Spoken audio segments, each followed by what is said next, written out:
আমার মেয়েও চলে যাচ্ছে ভিডিও করতে। আমরা হ্যালো গাইস, তোমরা দেখতে পেয়েছ আমি সকাল সকালে নিকেতে লেগেছি। তো আমাদের মাটির ঘর তো নিকেতেই হবে। দিয়ে তোমার সব কাজ টাজ করে থাল মাজতে বসে গেছি। থাল টালগুলো এখন অনেকটা থাল বাসন আছে, মাজতেই হবে। দিয়ে চিকেন রান্না করব, তাই জন্যে রসুন, আদা, লঙ্কা, আলু, আমার আলু খেতে ভালোবাসি, রসুন সবই দিয়েছি। দিয়ে খেতে চিকেন নিয়ে এলো তোমার দাদা ভাই। চিকেন গেলে এখন ধুয়ে রান্না করব। আমি মাটির চুলোনেই রান্না করি।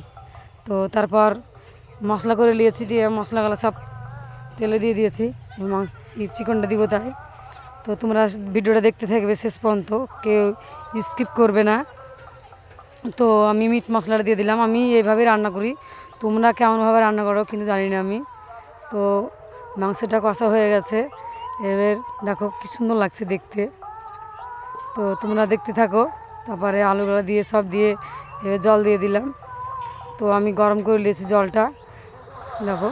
এবার যে যেরকম খাবার তাই সে সেরকমভাবে পরিমাণে জলটা দিবা চিকেনে। তারপরে তোমার দিয়ে ডবকাছি, দেখো কালারটা কেমন লাগছে, খুব সুন্দর না? এই মাটির উনুনে রান্না করার যে কি টেস্ট, যারা খায় তারাই জানে, বুঝতে পারলে। আমার তো ভীষণ ভালো লাগে। আমাদের গ্যাস আছে, তো আমি গ্যাসে করি না, আমি উনুনেই রান্না করি।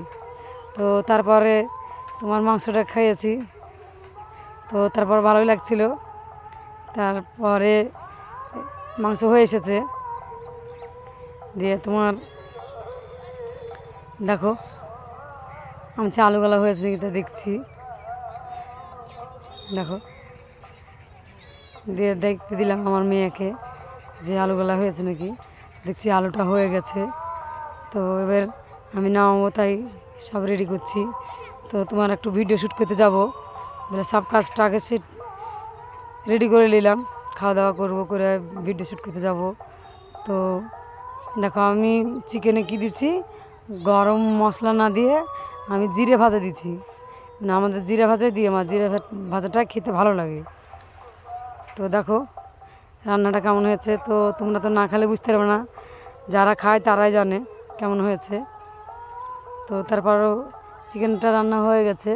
হওয়ার পর কালারটা কি সুন্দর না? খুব সুন্দর লাগছে গো। কেউ মনে কিছু করবে না, সবাই সব রকম করে সবাই সবার পাশে থাকাটা বিশেষ দরকার। জিরে ভাজাটা দেখো দিচ্ছি আমি। জিরে ভাজাটা দিলে আমার খেতে ভালো লাগে।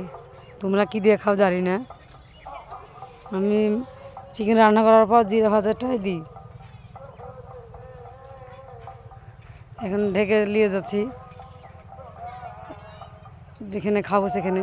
তারপরে চলে গেছি ভিডিও শ্যুট করতে। তারপরে দেখো সেই সরষে ক্ষেতটা কেমন একটু কমেন্ট করে জানাবে। তো সরষে ক্ষেতটা ভালো লাগছে না? আমার তো খুব সুন্দর লাগছিল। আমি একবার বাংলাদেশের বর্ডারের ধারে আছি, ওই পাশে বাংলাদেশ আর এই পাশে ভারত, একবার সে সীমানায় দাঁড়িয়ে আছি। তো আমার মায়াও গেছে ভিডিও করতে, আমার 2 মেয়ে